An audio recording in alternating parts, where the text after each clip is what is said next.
शोषित पीडित एक हो भोट दो विकुवाहरूको विकुवालाई भोट छैन विकुवालाई भोट छैन चुनावमा भोट दो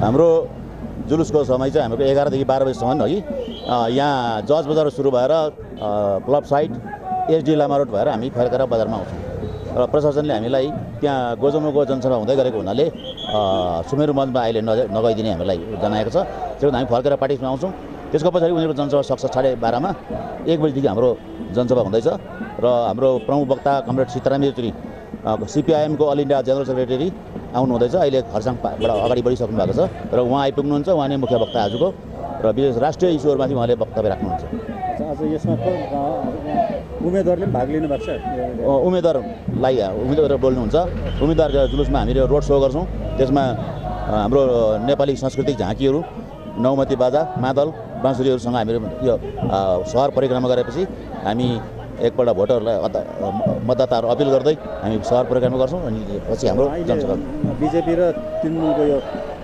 महासंग्राममा दार्जिलिङ समष्टिमा सीपीएमले कस्तो लिनु भएको छ र कति आशावादी हुनुहुन्छ हामी दार्जिलिङमा सधैँ सबभन्दा कम्ती भोट पाउने हामी हो 86 को आन्दोलन पछाडि तर अहिले चाहिँ हाम्रो भोट बढेको छ किनभने तृणमूल सरकारले जुन प्रकारले मान्छेलाई सतायो नाना प्रकारले गरिखानु दिएन यहाँ गणतन्त्रको हत्या गर्यो र सीपीएमको सरकारको समयमा त्यस्तो थिएन सबैले गरिखानु पाउँथ्यो सबैले आफ्नो लगानी गरेर खान केही आपत्ति थिएन अहिले चाहिँ पुलिसको जुलुम अत्याचार थिएन गणतन्त्र थियो यहाँनिर भनेर मान्छेको मनमा एक प्रकारको सीपीएम प्रति फेरि मोह जाग्यो त्यसले गर्दा हामीलाई जहाँ जहाँ चुनाव प्रचारमा गयौँ यो समष्टिको जम्मै ठाउँ दार्जिलिङ सेगमेन्टमा हामीहरू घुम्यौँ त्यहाँनिर सबै ठाउँ मान्छेको पोजिटिभ रेस्पोन्स तपाईहरु आउनै पर्छ तपाईहरु अगाडि आउनै पर्छ अब अरु विकल्प छैन भनेर मान्छेले हामीलाई अपिल गरेको छ हामी पो ढिलो भएछौँ भने जस्तो भइरहेको छ हैन जनता त हाम्रो साथमा आउनु एकदम जुर्मिरहेको छ र हामी आशा गर्छौँ यो बीजेपीको नेगेटिभ भोट तृणमूलको नेगेटिभ भोटहरु छन् जो त्यो कहीँ जाँदैन यसपालि हामीले पाउँछौँ किनभने गोजमुर र गोरामुमको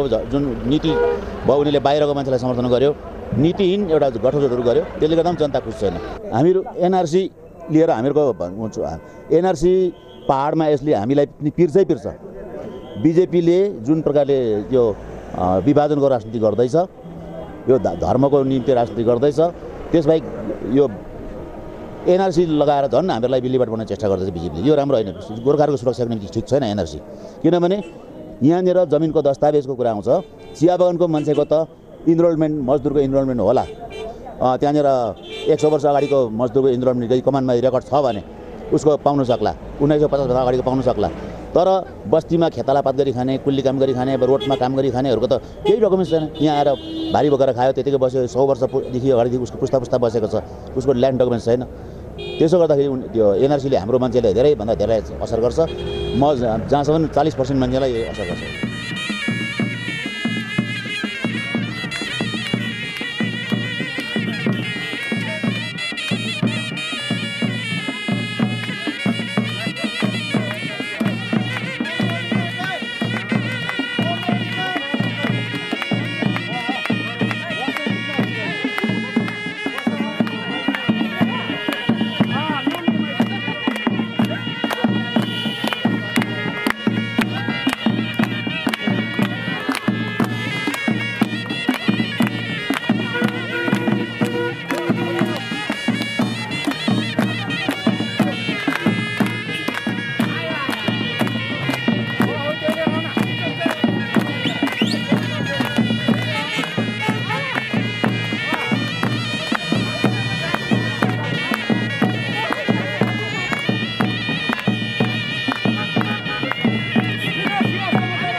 आज विशेष गरेर र्याली र जनसभा छ है सीताराम येचुरी आउनुहुन्छ प्रमुख वक्ताको हिसाबमा र हामी हाम्रो पहाडमा इन्टेन्सिभ क्याम्पेनिङ गर्दैछौँ तर जुन प्रकारले हेर्दैछौँ अब एउटा न एउटा जनसभा गर्नुपर्ने स्टार्ट क्याम्पेनरको हिसाबमा सीताराम आउनुहुँदैछ र त्यसले गर्दा आज जनसभा गर्छौँ। हाम्रो मुद्दाहरू नेसनल स्थानीय राज्यको मुद्दाहरू उहाँले विस्तारित रूपमा राख्नुहुन्छ। अहिले अब दुईवटा कुरा स्पष्ट बुझिँदैछ। बिजेपीले ढाँटेकै छ। बिजेपीले फेरि पनि मेनिफेस्टोमा ढाँट्यो, फेरि ढाँट्ने काम गर्दैछ, मान्छेलाई धोकाधडी गर्यो। त धोकाधडी गर्दैछ दुईपल्ट दुई टर्ममा, फेरि पनि मान्छेलाई धोका। जाति के अरे 11 जातिलाई जनजातिको प्रश्न उठाएको छ एक नम्बरमा। अर्को हो तराई डुवर्स र पहाडको पोलिटिकल सल्युसन। पोलिटिकल सल्युसन त हामीले भन्दैछौँ, तिमी ठोस के गर्छौ त्यो भन न। हामी त भन्दैछौँ, हामीले त भनिसकेको छौँ हाम्रोमा 6 सिड्युल छ, त्योभन्दा राम्रो अझै व्यवस्था ल्याउँछ के व्यवस्था भन। हामी त्यही प्रश्न गर्दैछौँ। हामीसँग दुईवटा डकुमेन्ट छ, एउटा आनन्द पाठकको अटोनोमस पार्लियामेन्टको डोमेनमा छ, एउटा 6 सिड्युल पार्लियामेन्टको डोमेनमा छ। बिजेपीले के गर्नु खोज्छ स्पष्ट भनेको छैन हैन। त्यसले गर्दाखेरि लङ पेन्डिङलाई सिम्पेथेटिक भनेको थियो, योपालि त्यो पनि हटाएर तराई डुवर्स जोडाएर अझै खिचडी बनायो। अर्थात् तलको भोट पनि चाहिन्छ। त्यसले गर्दा बिजेपीले फेरि जनतालाई धोका दिँदैछ। 11 जनजाति कुरा जनजाति पोलिटिकल विले होइन, एउटा त्यसको कमिसन छ। त्यो कमिसनले, किनभने म पार्लियामेन्टमा हुँदाखेरि राई गुरुङ र धिमाल जातिको लागि मैले लडाइँ गरेको, तर त्यो क्राइटेरियाबाट छिर्नुपर्छ। 7वटा त्यसको प्यारामिटर छ, त्यो प्यारामिटरबाट छिर्नुपर्छ। पोलिटिकल विलबाट कसैले गरिदिन्छु म भन्दाखेरि त्यो हुने खालको होइन, र मात्रै पार्लियामेन्टमा बिल प्लेस हुन्छ। र यो एउटा जनतालाई धोका दिँदैछ। यत्रो दिन किन गरेन त? गर्दैन। पर्जापत्र माने जहाँसम्म हामी कम्युनिस्टहरू 1977 सालमा सत्तामा आएपछि 78 सालमा भूमि सुधार गऱ्यौँ, ल्यान्ड रिफर्म्स गरेर जनतालाई जनताको अधिकार दिएको थियौँ।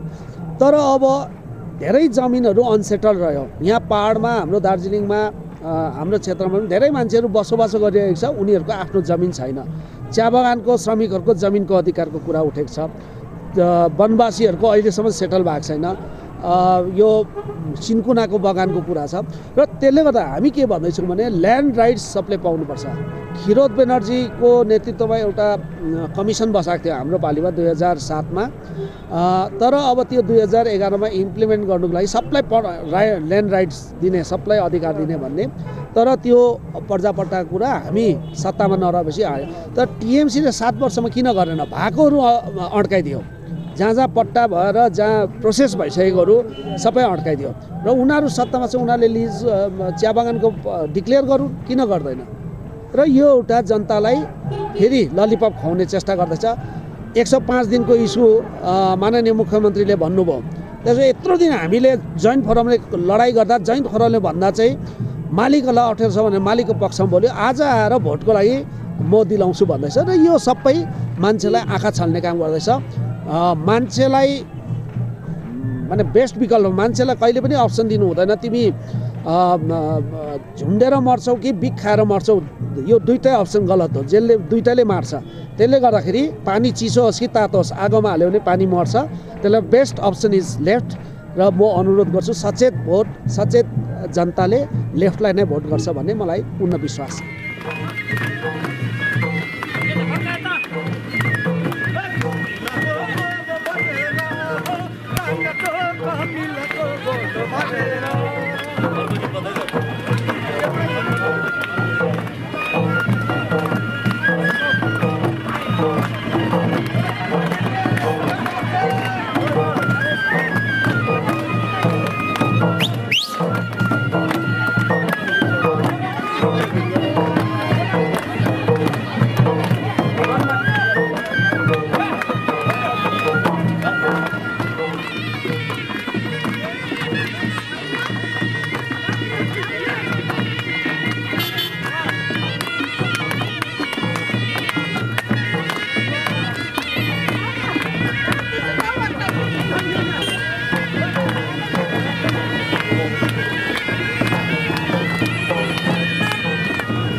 CPIM जिंदाबाद जिंदाबाद जिंदाबाद CPIM जिंदाबाद जिंदाबाद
पूरे पहाड़ी इलाके में अलग अलग जातियों के साथ जुड़े हुए लोगों की एकता के लिए किस तरीके से पार्लियामेंट में आवाज उठाता था, आज और जरूरत पड़ गई कि एक ऐसी आवाज चाहिए आपकी प्रांत से, आपके क्षेत्र से, एक ऐसा आवाज चाहिए जो यहाँ की आवाम की एकता को मजबूत कर सके। यहाँ की आवाम की एकता ही एकमात्र राज है कि इतना सुंदर और बेहतरीन जगह जो दार्जिलिंग है, इतना पुराना एक इतिहास हमारे गोरखा भाइयों का है अपनी देश की आज़ादी में, देश की सरहद की बचाने में एक बहुत बड़ा परंपरा है, बहुत बड़ा त्याग है। इस सबको अगर सही ढंग से हम लोग इकट्ठा करके आगे ले जाने की कोशिश करें तो यहाँ की संपत्ति सिर्फ धनी लोगों तक सीमित नहीं होगी, लेकिन सबसे गरीब लोग और सब भूख से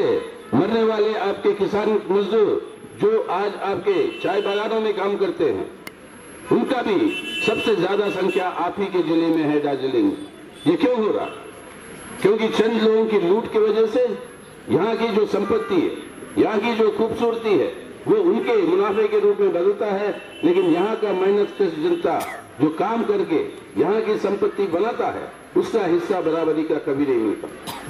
तो इसलिए दो मंत्र है यहाँ पे, एक है सभी लोगों की एकजुटता, एकता, और दूसरा है कि हमारी अधिकार जो बराबरी की होनी चाहिए हमारी संपत्ति की, उसको हासिल करना।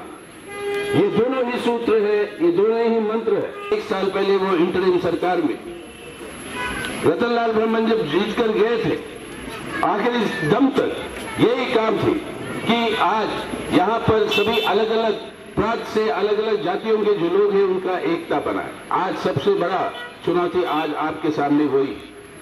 मैं बहुत बार आता रहा हूँ दार्जिलिंग, अच्छे समय में आया हूँ, आपके ऊपर दमन जब हो रही थी तब आया हूँ, यहाँ पे जब आंदोलन जब हो रहे थे तब आया, और 105 दिन का यहाँ का जो बंद चला, उसके बाद जो दमन हुआ, उसके बाद आप ही के नेताओं के साथ कि एक ये दमन बंद करो, दूसरा अगर शांति बहाल करना है दार्जिलिंग में पहाड़ों में, तो ये जरूरी है कि जिस तरीके से केंद्र सरकार, राज्य सरकार, ये दोनों मिलकर यहाँ पर एक ट्राइपार्टाइट मैकेनिज्म बनाया, उसको बुलाइए और उसको बुलाकर समस्या को हल करें। लेकिन अफसोस की बात यही है, ना भाजपा ना तृणमूल कांग्रेस उस ट्राइपार्टाइट मीटिंग को आज तक नहीं बुलाया, और इसके चलते हुए समस्या का हल नहीं, दमन और ज्यादा बढ़ा। और कोशिश क्या है आज तृणमूल कांग्रेस की? हम चाहते हैं एकता, आप लोग चाहते हो एकता, और उसके आधार पर आप चाहते हो विकास। और रिलीजियस और लिंग्विस्टिक माइनॉरिटी की बात जब आती है, घूरका भाषा को आप वो जो 1 शेड्यूल में ले आने की बात के लिए कम्युनिस्ट सबसे आगे थे, वो लाए। आज इस पूरे इलाके को एक 6 शेड्यूल में ले आओ या कोई और तरीका निकालो जिसके चलते हुए संवैधानिक यहाँ पे पूरा का पूरा ऑटोनॉमी रहेगा।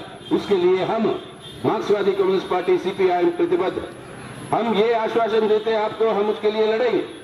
और उसी के चलते हुए इस चुनाव के लिए दिल्ली में कई सारे आपके नेता लोग जो अलग अलग पार्टियां अलग अलग ग्रुप्स के साथ है, वो सब आए थे दिल्ली और हमसे बातचीत हुई। हमने कहा उनसे स्पष्ट रूप से, हम चाहते हैं कि एकता हो, हम तैयार हैं। CPM कंटेस्ट नहीं करेगा इस बार, हम तैयार हैं। अगर कोई एग्रीमेंट बनेगा और सब हिल के लोग मिलकर अपनी प्रतिनिधि को खड़ा करेंगे तो हम उनको समर्थन करेंगे। ये बात वो भी जानते हैं, मैं नाम नहीं ले रहा हूं क्योंकि नाम का जरूरत नहीं है, यहां पर भावना की जरूरत। हम यहां पर उनसे कहा था कि जो भी आप लोग तय कर लो, हमारे पार्टी को भी कहा था जो भी तय हो जाएगा कि हिल के लोगों की एकता के लिए खड़े होने के लिए कोई भी प्रतिनिधि हो, उनको हम समर्थन करेंगे।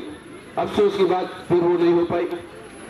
और यहां पर पिछले साल आपने देखा हमारे मित्र रहे हैं पार्लियामेंट में, सुरेंद्र सिंह आलूवालिया, वो यहाँ पर जब MP बने 5 साल के लिए मंत्री बन गए आपके वोट के ऊपर, वापस यहाँ पे आए नहीं। फिर उससे पहले जसवंत सिंह साहब थे, उनसे भी बड़ी लंबी बातचीत हुई कि कैसे हल करें।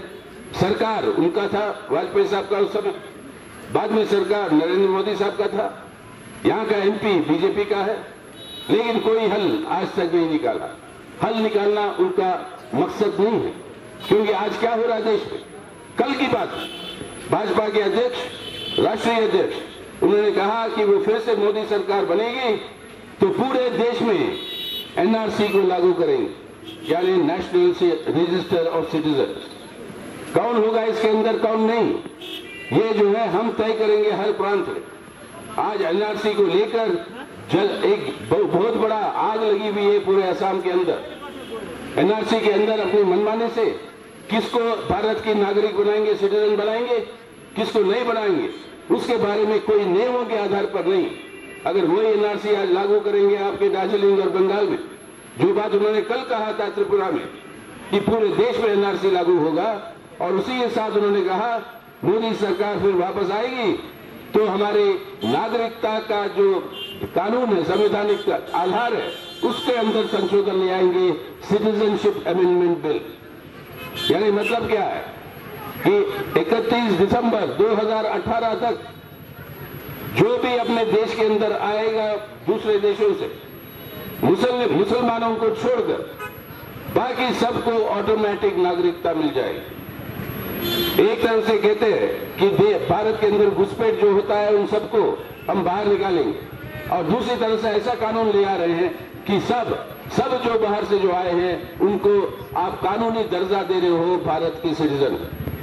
अब इससे नफरत जो पैदा होती है कि धर्म के नाम पर आप लोगों में बंटवारा हो रहा है, भाषा के नाम पर आपको बंटवारा हो रहा है।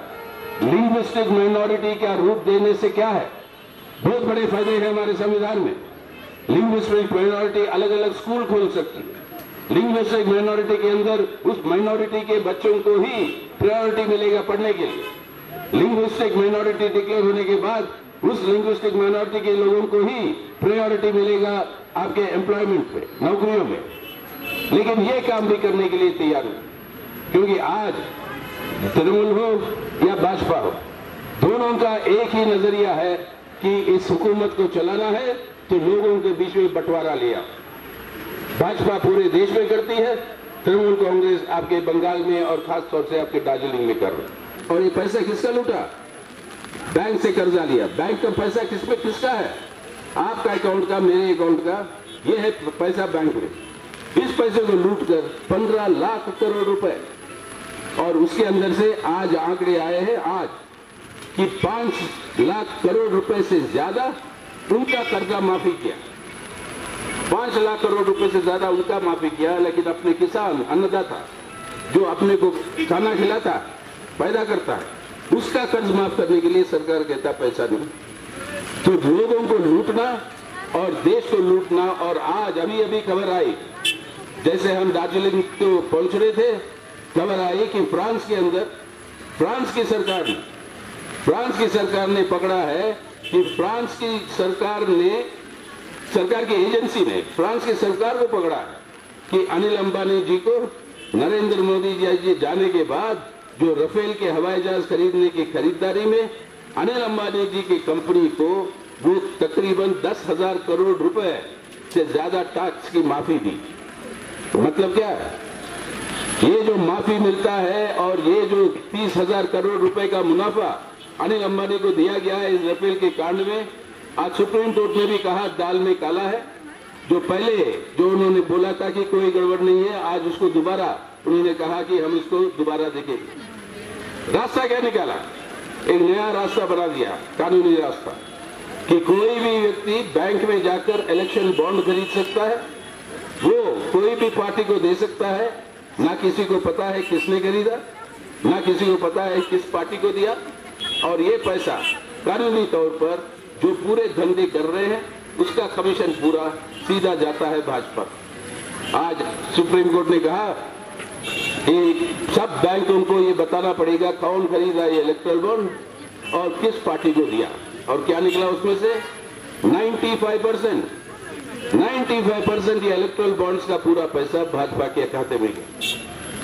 तो आज जब ये सब सवाल हम पूछते, देश का नौजवान पूछ रहा सवाल नौकरी का है मोदी साहब, देश का किसान पूछ रहा है क्या हुआ आपके वादे मेरे को बचाने के लिए, इस सब सवाल के जवाब में क्या कहते हैं मोदी साहब, एक हमारे सेना के नाम पर वोट बटोरने की कोशिश, और आज पुराने हमारे यहाँ पे बहुत सारे अपने पुराने सैनिक है इस पहाड़ों में, पुराने अपने आर्मी के जनरल, अपने चीफ आर्मी के 60 से ज्यादा जो अपने देश की हिफाजत की है, वो सब आज बयान देकर राष्ट्रपति को बोले, राष्ट्रपति है हमारे देश का supreme commander of armed forces, वो बोले आप हमारे कमांडर हो, हम देश के लिए आर्मी हैं, लोगों के आर्मी हैं, हम किसी सरकार के नहीं, किसी पॉलिटिकल पार्टी के नहीं। आज प्रधानमंत्री तो आप बताइए जो बोल रहा है वो गलत बोल रहा है। इतनी बेशर्मी से आज प्रधानमंत्री लोगों से कह रहे हैं कि बालाकोट पे जो हुआ है उसके नाम पर वोट डालो। आप सबको यही कहना होगा, बालाकोट पे जो हुआ उसके नाम पर वोट डालेंगे जरूर, लेकिन डालेंगे हमारे एयरफोर्स के पायलट को, आपको नहीं डालेंगे मोदी साहब, ये वोट आपका नहीं है, वो है हमारे बहादुर जवानों का जिन्होंने वो काम किया। अगर जब आर्मी का जब नहीं चला तो शुरू हो गए कि हम चौकीदार हैं। अब चौकीदार पहले कह रहे थे कि हम चौकीदार हैं जमीन पर, हम देश की रक्षा करेंगे। अब जब ये बालाकोट हुआ तो उसके बाद बोलने लगे कि हम हवा में आसमान के भी चौकीदार हैं। उसके बाद हमारे वैज्ञानिकों ने एक ऐसा मिसाइल बनाया जिसके चलते हुए किसी सैटेलाइट को जो अपना देश की दुश्मनी है सर्वेलेंस कर रहा है उसको तो अब उसको खत्म करने की मिसाइल जो बनी है, जो 7 साल पहले बन चुकी थी, उस मिसाइल को टेस्ट करते हुए प्रधानमंत्री के लगने लगे ये मेरे वजह से हुआ, 7 साल पहले। तो अब अंतरिक्ष में जब ये काम हुआ तब बोलने लगे मैं अब चौकीदार अंतरिक्ष का भी, यानी चौकीदार जमीन पे नहीं, चौकीदार आसमान में नहीं, चौकीदार हम अंतरिक्ष में। इस चुनाव में हमें बंगाल में तृणमूल को भी बताना है, लेकिन मोदी साहब को बताना है, मोदी साहब आप अंतरिक्ष के चौकीदार हो तो अंतरिक्ष में ही रहिए, आप हिंदुस्तान और भारत को छोड़िए, इसको हम संभाल लेंगे, आज भारत को बचाएंगे और एक बेहतर भारत बनाएंगे। तो ये तो पूरी की पूरी हमें संविधान को ही ध्वस्त करने की बात है। जो ऑटोनॉमी और इंडिपेंडेंस जो दिया गया इन संस्थाओं को, उसका मकसद था ना, मकसद ये था कि पावर का दुरुपयोग ना हो, उसके लिए चेक्स एंड बैलेंसेस रहे सिस्टम में। वही है डेमोक्रेसी का मतलब, system of checks and balances. अगर चेक और बैलेंस को आप हटा दो तो ये तो तानाशाही हो गया, ये तो एक फांसीवादी व्यवस्था लाने की तैयारी है, और वही हो रहा है। नहीं, आपको क्या लगता है बीजेपी और टीएमसी सरकार दार्जिलिंग में डिवाइड एंड रूल की राजनीति कर रहा है? जी बिल्कुल, डिवाइड एंड रूल के आधार पर चलेगी, ना टीएमसी ना बीजेपी। आज ये दार्जिलिंग के इलाके के लिए कोई फ़ायदा पहुंचाने की नीति उनके पास है, वो सिर्फ दार्जिलिंग के इलाके से फ़ायदा उठा रहे हैं अपनी राजनीति। बताओ, नहीं तो ये रिपोर्ट हमने दिया था जब हम चेयरमैन थे पार्लियामेंट्री कमेटी। वो रिपोर्ट था जब नरेंद्र मोदी की सरकार बनी उसी साल। अब वो रिपोर्ट आज तक ये सरकार के टाइम खत्म हो गया, उसके बारे में कुछ लागू ही नहीं किया। क्यों? या बताया नहीं। कायदा क्या होता है? पार्लियामेंट्री कमेटी का रिपोर्ट जब पेश होता है पार्लियामेंट, सरकार को उसका एक साथ में एक्शन टेकन रिपोर्ट देना पड़ता है, यानी मानती है सिफारिश या नहीं मानती। वो एक्शन टेकन रिपोर्ट भी मोदी सरकार आज तक नहीं दिया। तो जो हमने कहा कि integrate the hill areas, how can you have all the 7 north eastern states and then Sikkim and in between Darjeeling is not included.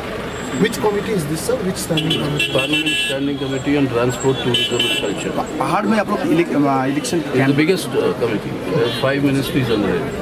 पहाड़ में इलेक्शन के लिए आप लोग का क्या मुद्दा लेके आप लोग आगे जाएंगे? हमारी मुद्दा, प्रथम मुद्दा है यहाँ के लोगों की एकता, दूसरा मुद्दा है यहाँ की लोगों की तरक्की, यानी उसका विकास। अब इसके लिए हमारा यही कहना है कि यहाँ पर दार्जिलिंग सबसे हाईएस्ट पर कैपिटा इनकम का डिस्ट्रिक्ट है बंगाल, यथाकुल तक। अब मेरी बात की सेंसस नहीं होता, लेकिन सबसे ज़्यादा गरीबी भी इसी डिस्ट्रिक्ट में। क्यों? जितना यहाँ की संपत्ति है वो चंद अमीर लोगों के हाथ में पहुँचता है। मेहनत कश जनता यहाँ की है, उसको उसका हिस्सा कभी नहीं मिलता। तो भूमि सुधार, आपके टी गार्डन वर्कर्स के लिए मिनिमम वेजेस कानूनी तौर पर, और आपके पहाड़ के लोगों के लिए ये भूमि सुधार का मतलब ये लैंड रिफॉर्म इस पूरे इलाके में। और वो जब तक आप नहीं करोगे इसके लिए कोई आगे नहीं बढ़ पाओगे। नहीं, जैसे ममता बनर्जी आके यहाँ पर बोले कि 2 दिन पहले कि यहाँ का जो पर्जा पट्टा का जो समस्या है हम समाधान कर देंगे। 5 साल क्या कर रहे थे? अब 5 क्या, कितने साल हो गए? 8 साल। 8 साल। ये 8 साल कर क्या रहे थे? यही तो बात है ना। मोदी साहब भी आके 5वीं साल में बोलते हैं ये समस्या का मैं हल कर दूंगा, उस समस्या कर दूंगा। अरे पिछले 5 साल किया क्या आपने? ये समस्या तो पहले भी था। जैसे इस बार हर कोई भी टी गार्डन को लेकर ही आ रहा है, दार्जिलिंग स्पेशली दार्जिलिंग सीट में टी गार्डन का प्रॉब्लम लेकर ही आ रहा है। तो आप लोग भी संगठन बहुत दिनों से कर रहे हैं टी गार्डन को, आप लोग भी अभी तक सॉल्व नहीं किए, इसके बारे में क्या कहना है? नहीं, हमारा ये कहना है कि दार्जिलिंग पार्लियामेंट के चुनाव के लिए टी गार्डन का समस्या ही नहीं है, लेकिन वो समस्या है, वो है। उसके लिए तो हमारे ट्रेड यूनियन वहाँ पर तो रोज़ जो है आंदोलन पे, और जो पुलिस का दमन जो भी होता है वो हमारे ट्रेड यूनियन पे होता है, और हमारे साथी वहाँ पर पूरे स्ट्रगल कर रहे हैं। और वहाँ पर जो मैं कहा था अजय भी कि पहली बार आप देख रहे हैं कि टी गार्डन वर्कर्स के अंदर भूखमरी, वो जो है आत्महत्या कर रहा है। ये पहले कभी नहीं हुआ। इवन अंग्रेज टी गार्डन के मतलब मालिक जब थे, भूख से कोई मरने की बात, शोषण बहुत करते थे, लेकिन भूख से मारा कोई ये नहीं। लेकिन अब तृणमूल कांग्रेस की सरकार ये भी हो रहा है, केंद्र सरकार में ये भी हो रहा है। तो टी गार्डन वर्कर्स की समस्या बहुत अहम समस्या है। सब चीज लोगों की समस्याओं को हल करने के लिए एकजुटता सबसे पहले जरूरी है। इस बार बिना उसके एक को दूसरे से लड़ाओगे कोई समस्या का हल नहीं होगा। नहीं, इस बार जो ममता बनर्जी ने बोला बंगाल में 42 सीट है, 42 में 42 ही टीएमसी आ गई, इसके बारे में वही भाजपा भी बोल रहा है कि हम जो है देश के अंदर 300 से ज़्यादा सीट लेके आएंगे। और ये बार जब वो हारा, मनमोहन सिंह प्रधानमंत्री बना, तब भी भाजपा बोल रही थी हम 300 से ज़्यादा ले आएंगे। बोलने में क्या हर्ज है? जी, जैसे इस बार दार्जिलिंग सीट इतना इम्पोर्टेंट क्यों है आपके नज़र में? क्योंकि अमित शाह भी आ रहे हैं और टीएमसी भी आ रहे हैं और आप लोग भी आ रहे हैं। हमारे लिए हर समय इम्पोर्टेंट है। जब अमित शाह नहीं आ रहे थे, जब टीएमसी नहीं आ रहे थे, जब मोदी भी शायद आएगा इधर, जब वो लोग नहीं आ रहे थे, मैं आ रहा था। पिछले 20 सालों में हर समय चुनाव हो या ना हो, इसी जगह पे खड़े हो गए। यहाँ के आपके लोगों से का गुस्सा भी हमने देखा। प्लकार्ड लेके खड़े होते थे, ये चोरी गो बैक, ये चोरी गो बैक। फिर बाद में वही लोग दिल्ली आकर हमसे कहते थे कुछ सुलझाइए, तभी लोग करिए। तो हमने कभी ये उनके खिलाफ नहीं कहा, मतलब जो भी आंदोलन में होता है। लेकिन हमारा इंटरेस्ट है कि भाई जब तक ये एकजुटता नहीं होगी हमारा देश का ही भविष्य नहीं होगा। आप कितना आशावादी है दार्जिलिंग सीट को लेकर? आप कितने आशावादी है दार्जिलिंग सीट को लेकर? भाई आशावादी हो या ना हो, हम समझते हैं कि हमारा फर्ज कि आज दार्जिलिंग के लोगों को बताए कि हमारे हिसाब से क्या है उनका भविष्य के लिए पैदा